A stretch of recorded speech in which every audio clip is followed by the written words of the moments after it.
ফুচকা তৈরির জন্য আমি 1 বাটি সুজি দেব,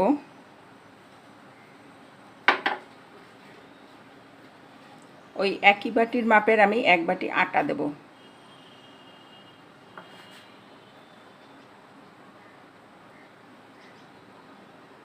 সামান্য একটু বেকিং সোডা,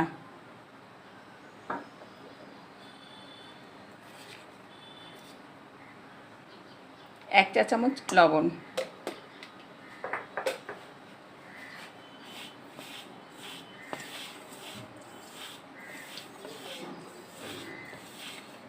ভালো করে মিশিয়ে নিয়ে এবার আমি হালকা গরম পানি দিয়ে একটা ডো তৈরি করব।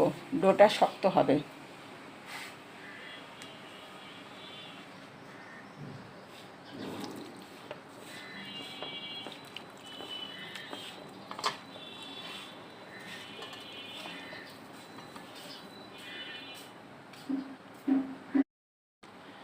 ডো তৈরি করে আমি 1 ঘন্টা রেস্টে রেখেছিলাম। এরপর আমি একটা রুটি তৈরি করেছি। রুটিটা খুব বেশি পাতলাও হবে না, আবার খুব বেশি মোটাও হবে না। এবার আমি রুটিটা থেকে ফুচকার আকারে গোল গোল করে তৈরি করে নেব।